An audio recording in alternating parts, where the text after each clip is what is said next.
olhos. Não só os nossos olhos espirituais, mas os nossos olhos físicos também.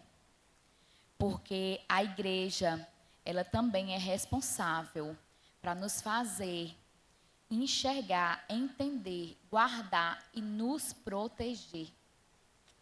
E eu quero iniciar com vocês abrindo a palavra de Deus lá em 1 Coríntios 13, amém? Eu vou tentar ser breve,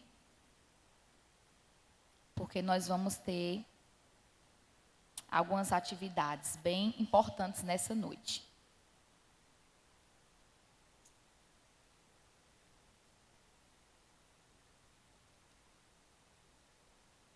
Minha gente, o cão não está feliz não, você sabia disso? O cão não está feliz porque muitas pessoas, através dessa ministração, vai ser arrancada de cadeias. Talvez não seja você, mas talvez o Senhor te use para arrancar mulheres de cadeias. Amém?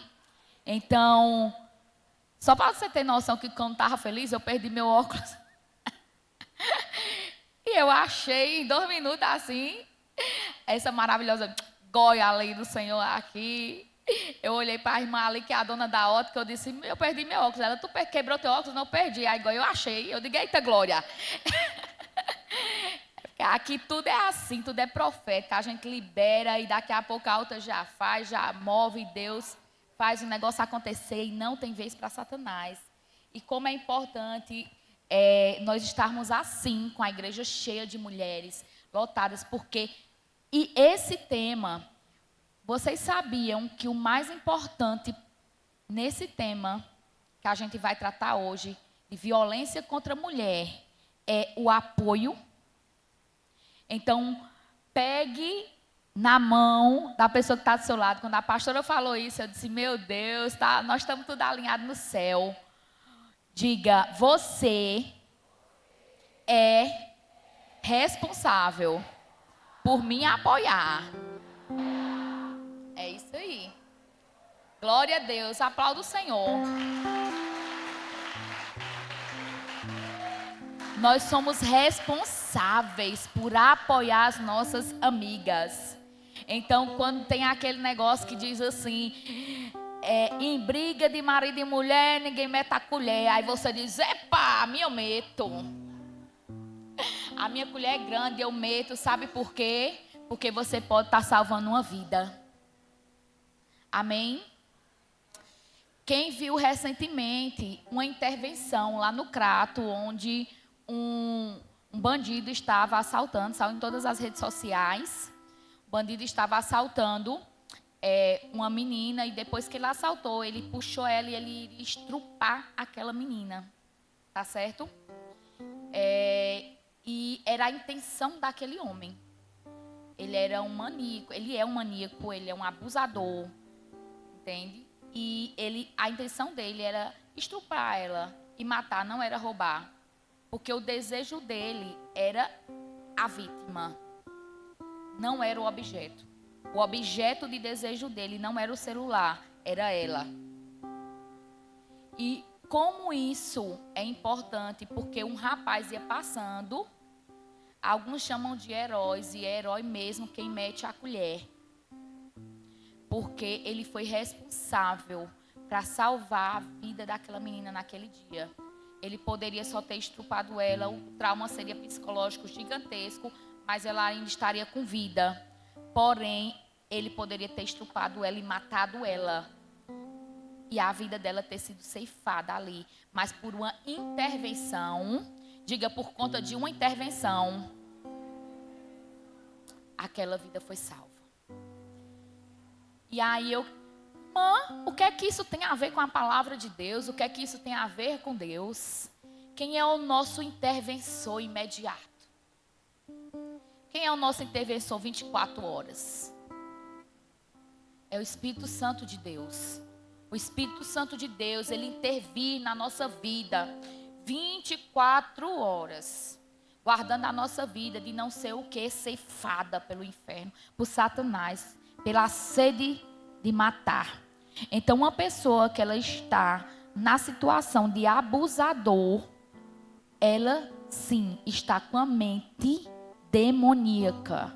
Ela está com a mente dela voltada para o mal e não para o bem. Você pode orar por essa pessoa, mas essa pessoa ela precisa imediatamente ser retirada da sociedade. Porque senão ela vai sim, quando um abusador ele foca no alvo, a sede dele é até destruir. O final é matar mesmo, sabe? É destruição. Enquanto ele não ocupa aquela mente ou aquele corpo para saciar o desejo dele de abusar, de acabar com aquela vida, exterminar aquela vida, ele não vai sossegar. E isso não começa do dia para a noite. Isso não acontece quando a gente vê os crimes de homens matando mulheres. Isso acontece muito antes. Isso acontece nos detalhes. E o quanto é importante a gente perceber os detalhes. Porque os detalhes podem salvar a sua vida. Os detalhes podem salvar a vida de alguém. Os detalhes podem mudar a vida de uma pessoa e uma história. Amém? Então vamos para a palavra do Senhor. Onde diz, lá em 1 Coríntios, capítulo 13, versículo 4, diz assim: o amor é paciente, é benigno. O amor não arde em ciúmes, não se ufana, não se ensoberbece, não se conduz inconvenientemente, não procura os seus interesses, não se esperas, não se ressente do mal, não se alegra com a injustiça, mas regozija com verdade. Tudo sofre, tudo crê, tudo espera e tudo suporta. O amor jamais acaba, mas havendo profecia, desaparecerão. Havendo línguas, cessarão. Havendo ciência, passará. Mas eu quero frisar no versículo 4, quando inicia falando sobre o amor. O que é o amor? O que é que o amor faz? Porque para você poder detectar algo que não é amor na sua vida, primeiro você precisa saber o que é. Não tem como você saber o que é uma coisa que está fora do padrão se você não conhece o padrão. Então eu quero iniciar a minha mensagem de hoje falando para você sobre o amor de Deus. Qual é o padrão bíblico do amor de Deus? O padrão bíblico do amor de Deus, o verdadeiro relacionamento com Deus, é ver o respeito, a unidade, a compreensão, o carinho. Tudo isso faz parte da manifestação do outro para conosco em forma de amor, segundo a palavra do Senhor. E esse amor de Deus por nossas vidas é um espelho daquilo que um homem pode oferecer para uma mulher. Porque quando nós falamos sobre violência contra mulheres, muitas vezes elas são feridas e machucadas. Existem outras formas de abuso, né? Abuso psicológico e amizade, mas hoje nós vamos focar nessa área do abuso e violência contra as mulheres. Então, o amor entre um homem e uma mulher, ele tem que ser semelhante ao amor de Cristo pela igreja. Como é que Cristo amou a igreja? Entregando a vida dele pela igreja. Cristo não maltratou a igreja. Cristo não ofendeu a igreja. Cristo, ele respeitou a igreja. Cristo, ele amou a igreja de uma maneira que ninguém pôde fazer algo semelhante ao que Cristo fez. O que Jesus fez, que entregar a sua própria vida por amor da igreja. Então esse é o amor saudável. Não é o amor que mata, mas é o amor que dá a sua vida pelo outro. Essa história de que quem ama mata é mentira. É mentira. Essa história de que quem ama faz algo para te privar, para te bloquear, para te paralisar, para mudar a tua identidade, para tirar coisas da tua vida, a qual é importante para você, não é prova de amor. Ah, porque é bonitinho a prova de amor. Ele está me pedindo uma prova de amor. Cristo não pediu prova de amor à igreja. Ele não fez isso. Então, quantas vezes os cônjuges, eles se colocam, né, nesses lugares de homens que começam aos poucos, desde o início do relacionamento, dando sinais. E às vezes você está dentro do relacionamento, dentro da sua casa, que você está vivendo um relacionamento de abuso e você não sabe. E hoje nós vamos conhecer, nessa noite, as formas de abuso. Porque esses abusos, eles podem ser das coisas mais leves, mas de danos profundos em você. Como ele pode ser de coisas grandiosas, né, e irreversíveis, tá certo? E aí eu quero falar para você que hoje, na nossa sociedade, nós temos um dado sobre violência contra as mulheres. E esse dado de violência, que não é contra a mulher, mas é contra a mulher, esse dado, ele calcula que em 2023, morreram em média de feminicídio em torno de 1.463 mulheres, 67 mulheres, em 2023. Se você fizer uma conta simples e rápida, vai dar em torno de 4 mulheres foram mortas, executadas por feminicídio. 4 mulheres por dia ao ano. Por dia. Isso é um dado alarmante e absurdo. Isso eu estou falando sobre o dado de morte. Eu não estou falando de mulheres, porque se eu puxar dados e expressar para vocês aqui, os dados que nós temos hoje de mulheres que estão trancadas em manicômios, em lugares, hospitais mesmo, psíquicos, é alarmante por conta da violência contra a mulher, que ela inicia de todas as formas e maneiras que você pode imaginar. E uma das formas e maneiras que a gente pode citar aqui eu vou citar os 5 tipos de violências que nós podemos observar. Primeiro, é a violência psicológica. Violência física. O segundo. O terceiro, violência moral. O quarto, violência sexual. E o quinto, violência patrimonial. Essas formas de agressões, elas podem ocorrer em qualquer classe social. Não existe nenhum tipo de classe social específica para que ela ocorra. Ela vai ocorrer desde as classes mais inferiores às classes mais elevadas.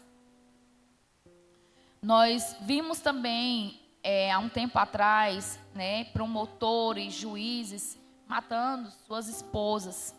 Isso mostra quem era para defender a mulher matando uma mulher. Como assim? Né? Então, isso é um dado também muito alarmante, porque ela vai variar de todas as classes sociais. Elas não ocorrem, o que eu vou falar aqui, eles não é uma coisa que vai acontecer, algo isolado. É algo que ele vai acontecer corriqueiro. Hoje vai acontecer uma coisa, aí soma com outra coisa, e daqui a pouco soma com outra, e daqui a pouco você está nesse ambiente de violência e não sabe, porque é muito sutil. Começa muito sutil. Só que ela finaliza num ponto que muitas vezes as mulheres não conseguem mais sair. Elas têm vergonha de falar, elas têm vergonha de expressar, elas têm medo, elas acham que essa questão, né, da igreja, né, que traz, né, o casamento é para sempre, tudo é para sempre, então isso acaba pesando muito para a mulher, porque muitas vezes tem abusadores que eles dizem assim: você casou comigo, você vai viver até o resto da sua vida, mas qual é a vida que ele está proporcionando para essa mulher? Qual é a vida que ele está trazendo para a vida dessa mulher? É um ambiente que vai trazer risco para a vida dela? É um ambiente que ele está realmente tratando como Cristo amou a igreja? Ele está adornando a noiva dele? Ou ele está usando da palavra, ou usando da situação, usando da classe social, usando das finanças dela para enclausurar ela numa vontade dele própria? E isso, muitas mulheres, às vezes, morrem nesses lugares, nesses ambientes. Outro dado da violência também psicológica, que eu já vou iniciar falando aqui para você sobre essa violência psicológica, é o câncer. O câncer, ele pode ser, a maioria das mulheres que tem câncer de mama, câncer de colo de útero, vários tipos de câncer que pode se manifestar, tireoide, vem muitas vezes dessas áreas emocionais. E nós temos dados já comprovados sobre isso, porque o câncer, ele também vem dessas áreas emocionais, a qual a mulher guarda, a qual a mulher se fecha, e ali ela não consegue expressar, e aí ela começa a mudar com ela mesma. Daqui a pouco essa mulher ela começa a se perder no meio do caminho, porque a violência psicológica, ela é uma violência que você se confunde e acha que não é violência. Você acha que é amor, que é cuidado excessivo. Eu só estou lhe amando. Você não está reconhecendo o meu amor? Isso são algumas das frases citadas. Eu não deixo você ir por cuidado. Eu não deixo você conversar com suas amigas porque elas falam mal de você. Quando na verdade não é um cuidado. Na verdade, ele está te isolando, tá certo? Não é uma fala, entenda. A violência doméstica, psicológica e familiar, ela não é uma fala isolada. Ela é uma fala sequencial, que vai lhe tirando aos poucos de lugares, de ambientes. Ok? Então, vamos falar primeiro sobre a violência psicológica. A violência psicológica é qualquer conduta que cause dano emocional e diminuição da autoestima, que prejudique ou perturbe o pleno desenvolvimento da mulher, que vise desagradar ou controlar suas ações, comportamentos, crenças e decisões. Ameaças, constrangimento, humilhação, isolamento, proibir de estudar, viajar, de ver parentes, de estar com amigos. Vocês sabiam que a mulher, até 1962, para a mulher viajar, ela tinha que ter uma carta reconhecida em cartório autorizada que o marido estava deixando ela viajar? Isso foi convertido e ela teve posse dessa liberdade de ir e vir em 1962. Foi esses dias. Para ela ter liberdade de viajar sem precisar ter essa carta de autorização. Vigilância constante também é uma forma de abuso psicológico. Já teve casa em que o marido ele colocou câmeras em todos os lugares da casa, da residência. Mas era segurança. Só que não era segurança. Ele controlava exatamente tudo da vida da esposa dele. Exatamente tudo. Se ela estivesse no banheiro, ele sabia que ela estava no banheiro. Se ela estivesse no quarto, ele sabia exatamente tudo. Ele controlava a vida dela 24 horas. E ela vivia debaixo dessa situação. E ela nunca teve coragem de contar. E no dia que ela teve coragem de contar, foi no dia que ele tinha pedido para ela não ir para a área externa. E ela disse que estava sufocada porque ela estava tendo crises de ansiedade. E ela foi para a área externa porque quem tem crise de ansiedade fica sem ar. E ela foi para esse local e ele viu, e ele foi para casa e ele bateu nela nesse dia porque ela tinha desobedecido ele.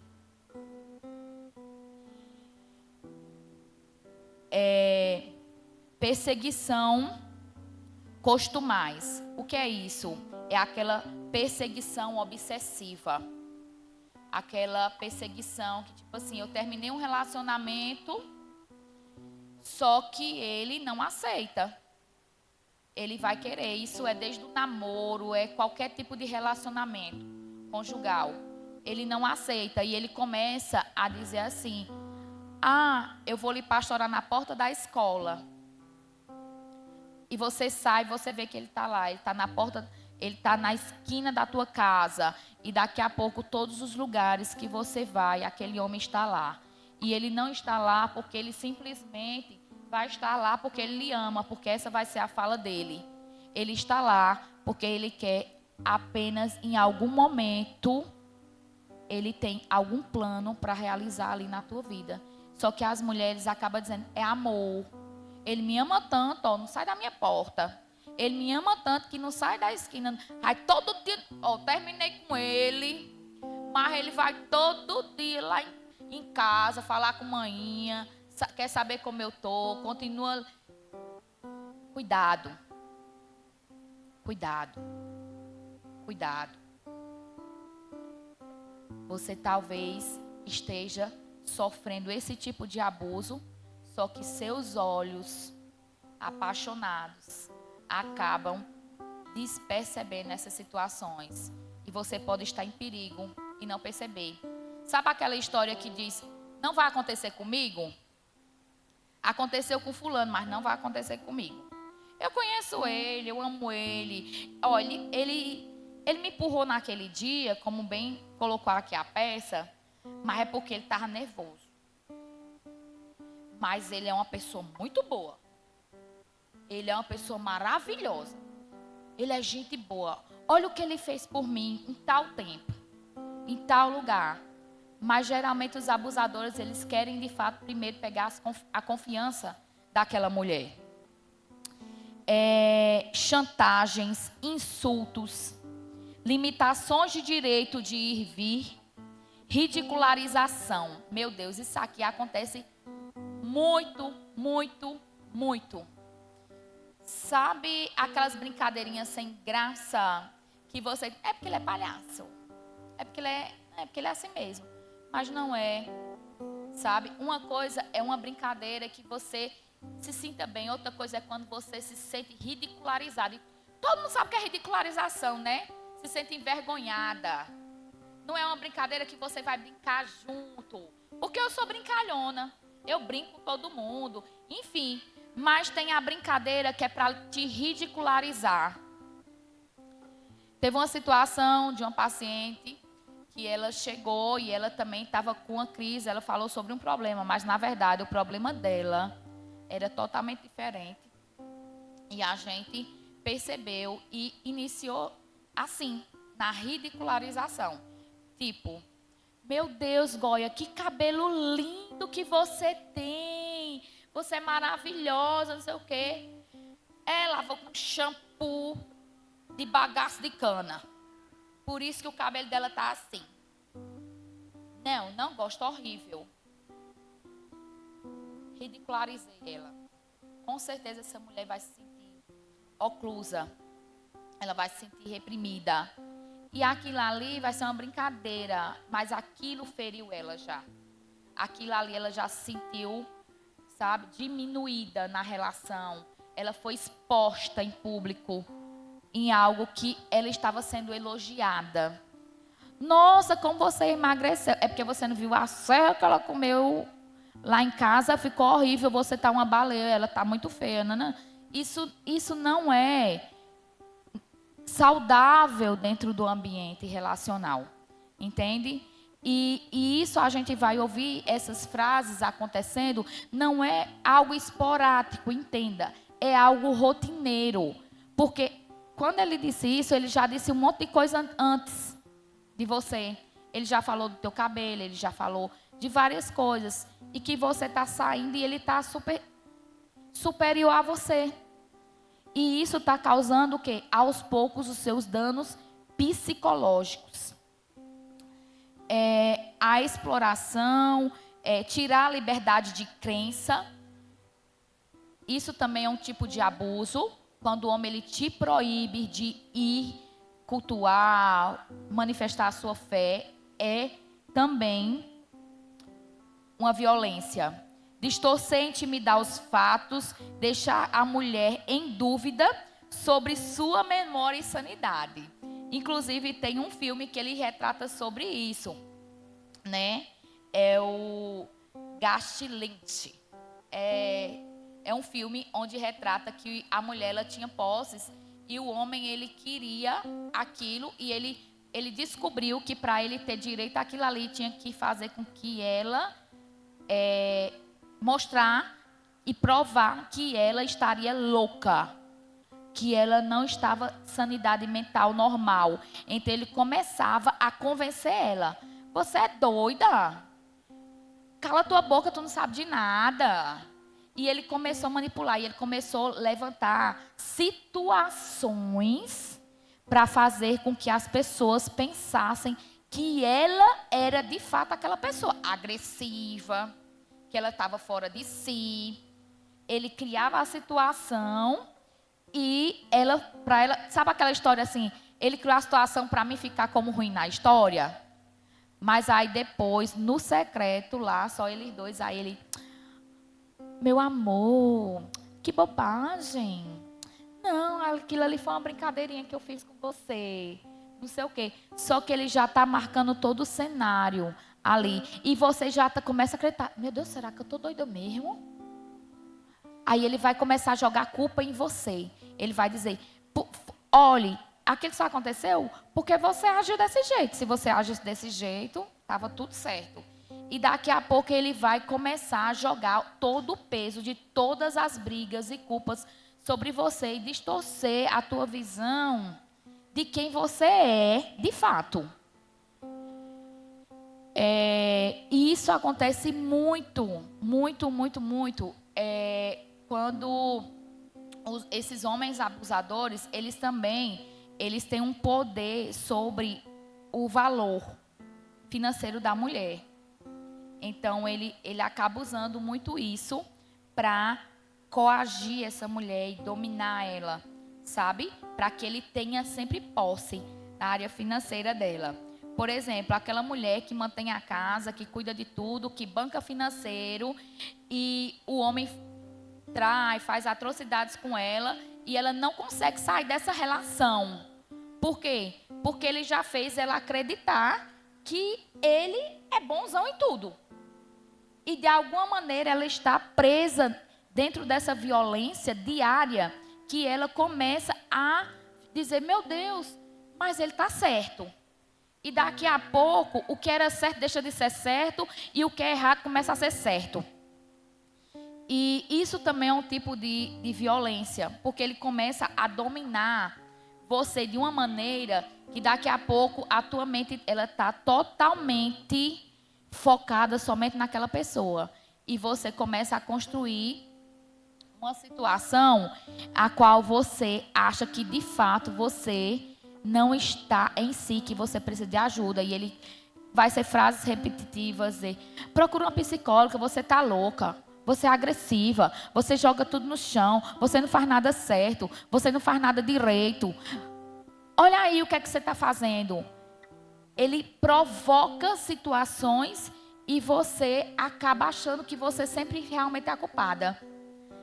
Ele vai fazer a confusão, a briga, e depois ele vai dizer: isso tudo só aconteceu porque você fez isso. Se você não tivesse feito isso, se você não tivesse pintado seu cabelo, se você não tivesse colocado a maquiagem, se você não tivesse gastado dinheiro com você, se você não tivesse feito isso, estava tudo certo. Isso são tipos de violências psicológicas, são gravíssimas. Isso se inicia no início e aí ela pode ir mais profundo, que é para o segundo tipo de violência, que é o tipo de violência física. E o que é violência física? Ela é entendida como qualquer conduta de ofensa à integridade ou à saúde corporal da mulher.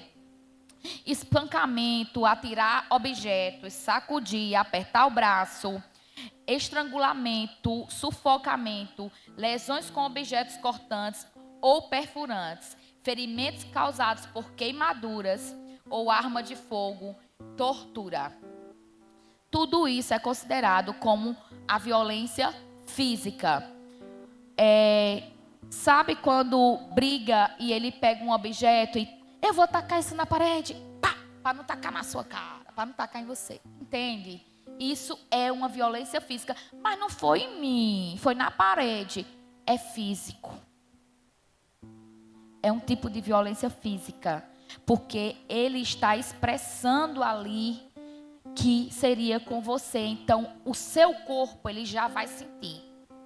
Por isso que se considera também uma violência física. Quebrar o celular. Isso é muito comum. E aí nós avançamos para a violência sexual. Como é a violência sexual? Ela trata-se de uma conduta que constranja e aprecia, né, algum tipo de forçamento sexual. Mas dentro de uma relação não desejada. Então, o homem, ele pode, né, de alguma maneira, expressar algum tipo de violência sexual em você. Por exemplo, puxão de cabelo, bater, usar coisas que, desde que não seja do seu consentimento, é uma violência sexual. Tá certo? Todo ato, até um beijo forçado, é uma violência sexual. E aí, quais são as formas? Estupro, né? Obrigar a mulher a fazer atos que ela não concorde, não esteja disposta. Impedir o uso de métodos contraceptivos também é uma violência sexual. Forçar a mulher a abortar. Forçar a gravidez, a prostituição, por meio de algum tipo de coação, de chantagem, de suborno ou manipulação. Tudo isso são violências sexuais. E a violência patrimonial, como é que ela acontece? Como é que ela é entendida, né? Ela é entendida como qualquer conduta que configure retenção, subtração, destruição parcial ou total dos seus objetos, instrumentos de trabalho, documentos pessoais, bens, valores, direitos de recursos econômicos, destinados a desfazer as suas necessidades. Como é que essa forma é manifestada na vida das pessoas? Controlar o dinheiro. Isso é muito comum acontecer. A mulher trabalha, mas o homem, ele pega tudo, controla o dinheiro, ela não tem liberdade financeira, não tem acordo sobre isso, é uma imposição da parte dele. Isso é um abuso, isso é uma violência patrimonial. Destruição de documentos pessoais, deixar de pagar pensão alimentícia também para a mulher. Furto, extorsão ou dano, estelionato, privar de bens, valores e recursos econômicos. Causa danos propositais a objetos da mulher ou de qualquer coisa que ela goste. Por exemplo, eu não gostei dessa roupa, aconteceu de rasgar a roupa. Isso é uma violência patrimonial. Ah, eu não gostei desse objeto seu que você comprou. Eu vou quebrar, eu vou extraviar. Isso é uma violência contra você. Ah, eu vou destruir essa sandália. Seu carro, eu vou rasgar o pneu do carro. Você não vai sair, eu vou secar. Tudo isso, mesmo que ele não toque em você. É isso que eu quero dizer para vocês, mulheres. Não precisa o homem tocar, não é só uma agressão física que se trata de a violência contra a mulher. Tudo isso que eu estou pontuando aqui são tipos de violência, tá certo? Até violência moral. E a violência moral, ela é considerada como qualquer conduta que configure calúnia, difamação ou injúria contra a mulher. Acusar a mulher de traição, emitir juízo moral sobre a sua conduta, ou seja, falar palavrões, xingamentos, coisas que ela não, nenhum momento expressou algo para ele e ele, tipo aqueles apelidinhos que é colocado que você não se sente bem, mas que insiste ali com você, mas que você não gosta e você já expressou aquilo ali, também é um tipo de violência moral. Expor a vida íntima da mulher também é uma violência moral. A gente vê tantas coisas aí na internet, é incrível. Minha gente, você abre a internet, você abre hoje, né, tantos homens falando atrocidades de mulheres. Canais hoje na internet. E é um abuso. E muitas vezes as mulheres saem nos vídeos sorrindo, achando bacana. Mas você percebe que a alma daquela mulher está totalmente destruída e desalinhada. Sabe? Expor a vida íntima da mulher. Ou seja, também forçar a mulher a usar roupas que ela não quer usar. Também é uma violência contra a mulher. Por exemplo, eu gosto que você use só esse estilo de roupa. Eu gosto que você use só esse leg, só esse short curto. Ou que você exponha isso e aquilo para os meus amigos, para pessoas. Isso pode acontecer. Então, também é uma violência contra a mulher. Xingamento, rebaixar a mulher no meio público. Também, ou contra a índole da mulher. Quer dizer, você veio de uma família pobre. Você não era ninguém, quem você é? Eu sou rico, eu lhe dei um nome, eu lhe dei uma classe, eu lhe dei isso. Isso também é um abuso. Desvalorização à vítima pelo seu modo de se vestir. Isso a gente também já pontuou. Então, todos esses tipos de violência que eu falei aqui para vocês são violências domésticas. E eu quero convidar agora duas mulheres que elas vão estar aqui explanando um pouquinho para a gente sobre a vida delas e um testemunho breve. Eu quero convidar a Danúbia, pastora Cárita. Aplaudo o Senhor pela vida delas.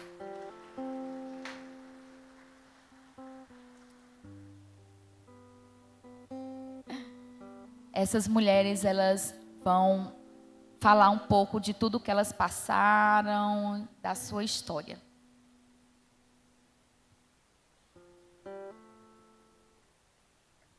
Boa noite. A maioria aqui já me conhece, né? Mas eu vou me apresentar. Meu nome é Danúbia, sou filha de um Deus vivo, sou mãe de Ana Beatriz e Alessandra, sou empresária e sou professora também. Eu escrevi para mim poder, porque é tanta coisa, né? Quando Ana estava fazendo a peça, tem frases que são, assim, gatilhos, né, na nossa mente. A gente lembra, né? Graças a Deus, hoje eu consigo falar, eu consigo lembrar sem sentir dor. Eu escrevi um pouquinho sobre o meu testemunho, falando sobre abusos. Várias frases que não foram citadas aqui, e eu vou falar para vocês, e é um abuso. Ah, mas foi você que escolheu casar comigo, né? É uma frase que eu escrevi porque, para mim, ela foi muito forte. Aos 17 anos eu engravidei, tive uma filha prematura e o nome dela é Ana Beatriz. Aos 21 anos nasceu a Alessandra e logo após veio a minha separação. A minha gravidez da minha segunda gestação foi bastante conturbada, foi bastante desgastante, foi horrível. Hoje, o meu testemunho vai falar sobre violência, né? Eu vou focar sobre a violência física. Mas, primeiro, a gente fica cansada, desgastada, por conta da violência psicológica. Quando ele usa todas as armas, como Lana falou, pontuou, quando ele usa tudo isso, vê que você está fragilizada, aí ele diz, pronto. Agora eu posso fazer o que eu quiser, que ela vai aceitar. E aí, eu fui casada ainda durante 7 anos, né? Quando eu me separei, a Alessandra ia fazer 2 anos, Bia tinha 6. Eram 2 crianças. Na época, o salão não era como é hoje. Estava iniciando, né? E eu não tinha outra profissão. Eu não tinha uma renda, eu não tinha um pai rico. Eu não tenho, né, um pai rico, porém, eu vou falar uma chave que Lana falou, né? Você já parou para escutar alguma amiga sua que está terminando um namoro, um noivado, sem dizer, mulher, deixa de ser besta. Mulher, por que tu está aguentando isso de novo? Às vezes ela tinha algo a mais para lhe falar. Quando você falou essa frase, ela travou, ela se calou. Teve uma frase que eu escutava muito. Hoje eu falo rindo, né? Além de feia, gorda, com 2 filhas, meu Deus.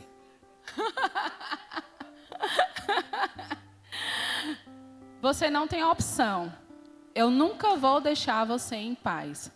Quando eu terminava meu casamento, chegava flores, chocolates, muitas mensagens, que na época não existia o WhatsApp, era por mensagem normal, muita ligação.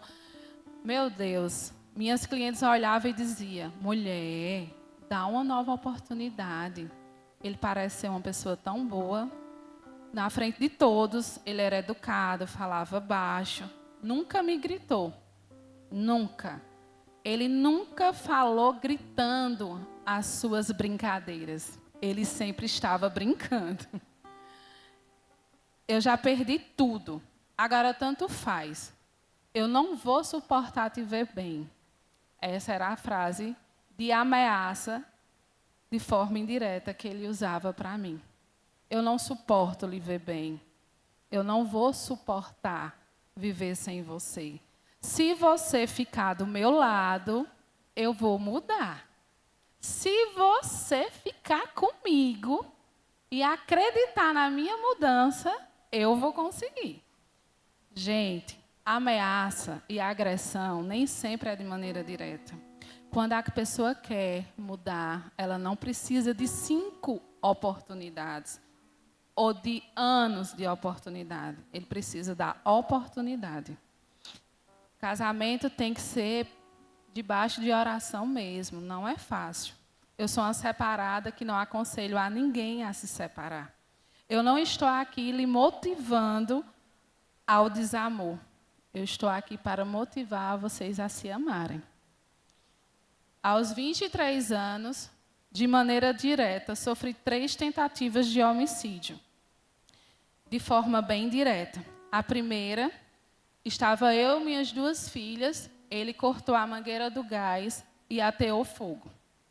A segunda, ele tentou me atropelar em poucos dias. Lembrando que quando eu voltei para a minha casa, na minha primeira tentativa de homicídio, das 5 agressões, eu sofri todas as 5. Quando eu voltei para casa, eu não tinha roupa, eu não tinha calçado, eu não tinha mais nada. Ele tinha destruído tudo. Pasmem. Com 8 dias, eu tinha dado queixa, ele foi lá, deu depoimento, liberou, né? Porque naquela época a Maria da Penha era diferente, gente. Hoje não é mais assim, viu? E eu fiquei desesperada, mas eu estava decidida. Em um momento de desespero, eu comentando com a cliente, dizendo que eu estava cansada. Patrícia me convidou para ir para a igreja. Eu disse a ela que eu queria ir para um lugar que eu me sentisse em paz. Que ele não fosse lá, que ele não estivesse lá. Eu ia no centro, ele estava no centro. Eu ia em qualquer lugar que eu fosse, ele estava. Ele me perseguia por todos os lugares. Ligação, os amigos mais próximos, tudo que vocês imaginarem aconteceu na minha separação durante esse ano. Quando eu cheguei na igreja, eu nunca tinha ido na igreja. Quando eu cheguei lá, a palavra foi para mim e eu disse, é aqui que eu quero ficar. Né? Passou-se os dias e ele ficou sabendo que eu estava indo para a igreja e tal. Aí ele saiu da cadeia. Eu esqueci de dizer a vocês essa parte. Ele foi preso por conta da segunda tentativa de homicídio. Ele ficou detido, né? Ele ficou preso durante 3 meses. A primeira vez ele só se apresentou, saiu. A segunda vez ele ficou detido. E quando ele saiu, todo mundo dizia assim, tu não vai ter paz. Tu não vai ter paz. E lá na igreja que eu congregava, né?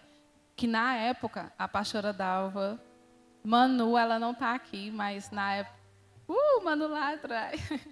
A gente nem imaginava, né, que a gente ia estar congregando aqui hoje juntas, mas eu conheço elas nessa fase. E aí, a gente teve um seminário do Espírito Santo e o Senhor me disse, né, que eu ia ser liberta daquele sentimento de culpa. Porque vocês acreditam que ele estava detido, preso por tentar me matar, e eu chorava de pena dele? Não usem a palavra, ela é doida. Por que ela pensa isso? A gente pensa, porque a gente sempre acredita, meu Deus, ele é o pai das minhas filhas, ele vai mudar, ele vai melhorar. E quantas vezes eu estava almoçando e eu ficava pensando, será que ele já almoçou? Será que ele já tomou banho? Eu estou na igreja, eu vou orar, meu marido vai se transformar, né? Mas, infelizmente, isso não aconteceu. Quando ele saiu da prisão, teve um evento que ele participou, ele foi para a igreja, eu estava em oração, e eu fiquei em oração, e eu disse, Senhor, se essa mudança for verdadeira, o Senhor me mostra. Aí adivinha quem Deus usou para falar comigo? A pastora hoje, pastora Dalva, que na época ela não era pastora. E ela começou a orar e ela disse, olhe, essa mudança não vem de Deus. Não é de Deus. O Senhor vai te mostrar, o Senhor vai te revelar. E não é de Deus. Poucos dias depois, eu sofri um novo atentado com arma de fogo. E pasmem, eu não morri, né?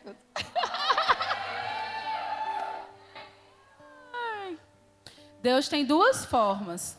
Desde o início, quando eu cheguei, eu disse, Lana, eu quero falar sobre identidade. E eu estou contando um pouco da minha tragédia para falar o que eu perdi de mais importante nesse relacionamento. Não foi minhas roupas, não foram os meus calçados, não foi o que as pessoas falavam sobre mim na vizinhança. A minha maior perca foi a minha identidade. Eu não sabia para onde ir, eu não sabia onde eu deveria ficar. E através de uma oração e através de um momento com Deus, Ele me lembrou de onde eu vim. E para que eu estou aqui? Deus nos dá 2 formas de saber nossa verdadeira identidade. Uma, saber de onde viemos. Somos filhas de um Deus vivo, e Ele não nos criou por um acaso. O nosso hoje não é referente das nossas escolhas que nós fizemos há 20, 30 anos atrás. Assim como Davi, a gente tem que sofrer a escolha, né? Tem que sofrer a consequência da nossa escolha. Mas o Senhor nos perdoa, sim, por escolher errado. Nós não somos obrigadas a viver a vida inteira por algo que a gente fez de errado, mesmo esse erro sendo o pai dos nossos filhos. Outra maneira que o Senhor tem de nos lembrar e de nos trazer nossa identidade é a gente saber para onde nós vamos. Quando eu comecei a ler e comecei a entender um pouco do que eu ia falar, tem muitas coisas, eu não vou me prolongar por conta tanto do tempo e tem várias outras coisas para a gente fazer. Mas aí eu descobri que na Bíblia tem várias passagens que falam sobre identidade. Lá em João, Coríntios, Gálatas, Efésios, Filipenses, Colossenses, Efésios.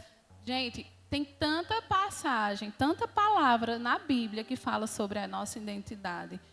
Quando se vocês estiverem ou já viveu esse tipo de situação, ore especificamente por isso. Orem para essas maldições serem retiradas da vida de vocês. Como Lana disse, nem sempre uma agressão vem com um grito. O meu ex-marido nunca me gritou, mas ele me agrediu. E quando eu resolvi me posicionar, quando eu resolvi mostrar quem eu sou, ele não suportou. Só que o Senhor tem um propósito para a minha vida e por isso que eu estou aqui. Né? A minha família é improvável. Mas é uma família de Deus. E minha família, sim, foi projetada por Ele. A minha família é abençoada. A minha família tem um propósito. E eu creio, né? Quando abraçamos a nossa identidade em Cristo, nós reconhecemos quem nós somos. Não tem quem tire. Não tem quem faça a gente parar de viver o nosso propósito. Durante muitas e muitas vezes eu parava e ficava pensando, até quando? Porque isso não foi rápido. Não foi rápido. Eu vou finalizar falando sobre os 5 tipos de agressão e como vocês podem se ajudar e estar ajudando alguém, usando o meu testemunho e o que eu vivi. Eu tive amigas que disse, Dan, você quer orar por seu casamento ou você quer orar para ele se afastar? Aí eu dizia, não, eu quero orar pelo meu casamento. E eu tinha amigas para orar pelo meu casamento. Eu tinha acabado de chegar na igreja. Eu não era uma pessoa que vivia lá na igreja. Eu não conhecia as pessoas. Eu não tinha vínculo nenhum, nem parentesco. Mas quando eu cheguei lá, eu fui acolhida, eu fui cuidada. Na minha família, eu também fui acolhida e eu fui cuidada. E não é fácil. E pode parecer loucura, mas a gente sofre muito, muito, muito, mesmo a gente querendo ir embora. Uma separação não é fácil. Se livrar de um relacionamento abusivo não é fácil. Seja ele amizade, seja ele familiar e seja ele relacionamento afetivo, né? Assim, de homem e mulher. Gente, olha, muitas vezes você passou a vida toda sendo abusada pelo seu pai, por alguém muito próximo, e você acha normal o seu marido ser igual. Você não tem referência, né? Que não foi o meu caso. Eu tive uma paternidade. Então, nos primeiros anos, eu achava que era imaturidade, era um relacionamento de 2 pessoas muito jovens. E ao decorrer do tempo, só foi piorando. Mas lembre, ele nunca me gritou. Ele nunca puxou no meu braço. Ele é altamente simpático, comunicativo. Me tratava super bem nos lugares. Porém, ele me deixava só. Ele não me deixava sonhar, né? Ele não me deixava crescer em nada. Minhas roupas, cabelo, tudo ele queria interferir. Não de uma maneira direta. Vai tirar essa roupa. Ele dizia, nossa, essa roupa não ficou legal. Se você fosse com roupa tal, dava certo. Eu disse, não, mas aquela fica tão senhora. Ele disse, não, mas é porque você fica linda assim. Aí você fica confusa, né? Só que quando você tem uma identidade, você não fica confusa.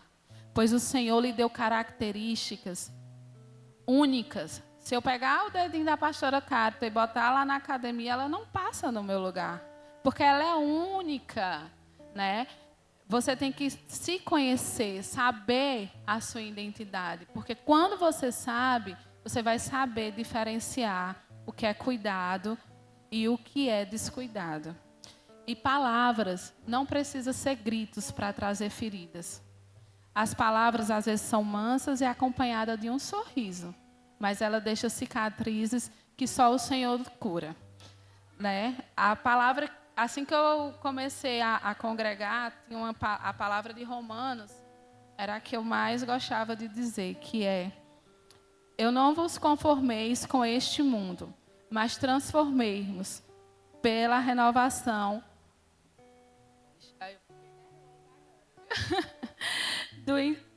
do vosso entendimento, para que experimenteis qual seja a boa e agradável, perfeita vontade de Deus. O Senhor está esperando a transformação da mente das mulheres para a gente poder viver o que Deus tem para a nossa vida. Quando uma mulher chegar para você relatando de problemas psicológicos, físicos e financeiros, tente entender, tente direcionar, tente explicar que existe hoje, na época não existia, mas hoje existe sim um centro de apoio às mulheres.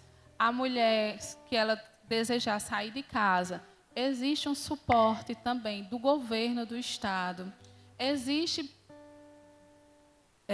advogadas, existe pessoas para darem suporte nessa parte. Mas eu não estou aqui por conta de uma lei criada pelos homens. Eu estou aqui por uma lei que foi criada pelo meu Pai, que é Deus. Eu sobrevivi a todos esses atentados, não foi só por conta da lei, mas sim porque Deus tinha um propósito. Porém, o Senhor disse que a gente tem que seguir as leis deste mundo. E elas foram criadas para nos ajudar a se defender. E a gente precisa se defender. E eu quero deixar a mensagem para vocês que durante muito tempo eu não sonhei, eu não acreditei, eu não acreditava em mim mesmo. Mas o Senhor é o Deus que nos dá sonho, é o Deus que traz transformação, que traz cura e libertação. E durante muitos anos eu não sonhei. Hoje eu tenho uma formação em cosmetologia e estética, tenho especialização em tricologia, sou empresária no ramo da beleza, né? E sou professora também. Já cheguei a ser professora universitária na área da estética.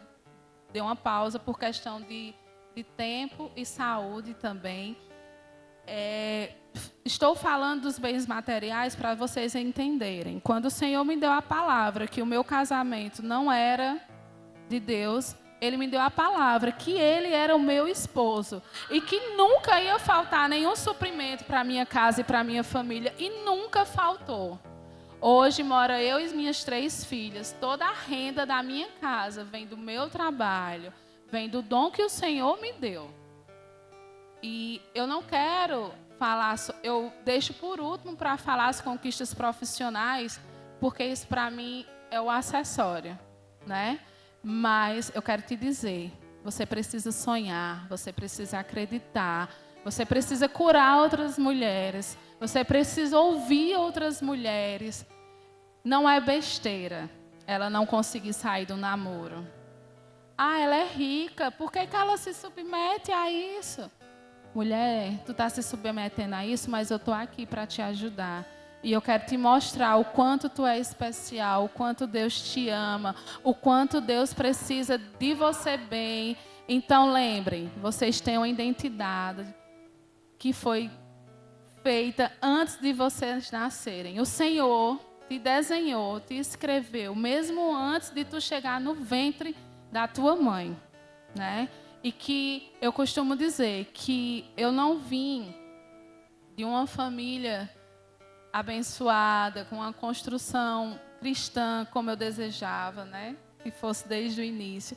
Mas de mim vai vir uma família muito abençoada. Minhas filhas já são abençoadas. Elas vão ter casamentos abençoados.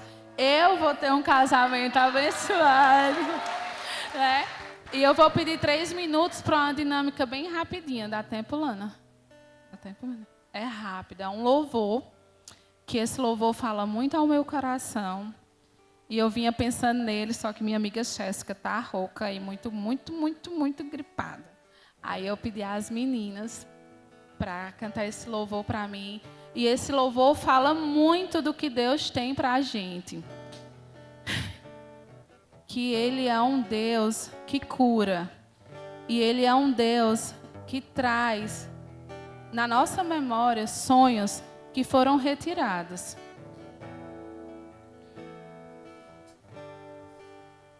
As meninas vão me ajudar, porque mulheres têm que se ajudar, lembra? Eu dei a ideia.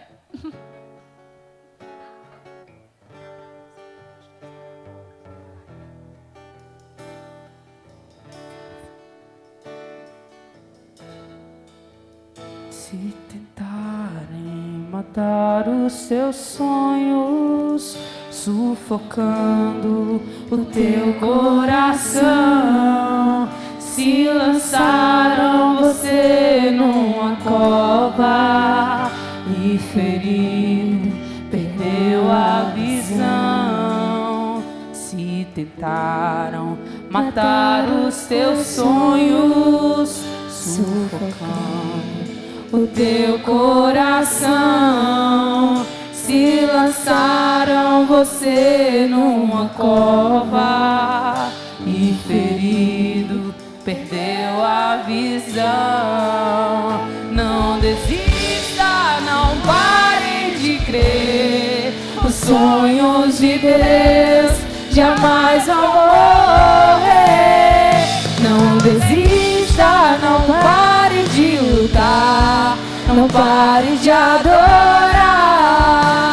Levanta os teus olhos e vê, Deus está restaurando os seus sonhos e a tua visão.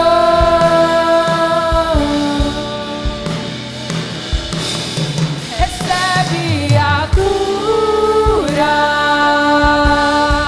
recebe a unção de ousadia, unção de conquista, unção de multiplicação. Recebe a cura, recebe a unção de ousadia, unção de conquista, unção de multiplicação.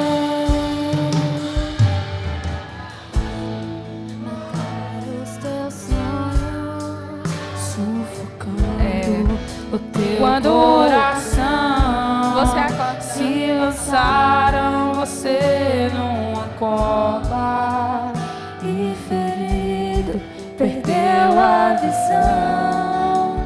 Se tentaram matar os teus sonhos, sufocando o teu coração, se lançaram você numa cova e ferido, perdeu a visão. Não desista, não pare de crer. Os sonhos de Deus jamais vão morrer. Não desista, não pare de lutar, não pare de adorar. Levanta os teus olhos e vê, Deus está restaurando os seus sonhos e a tua visão.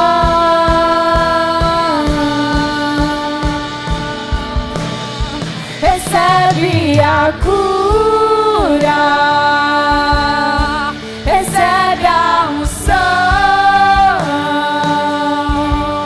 unção de ousadia, unção de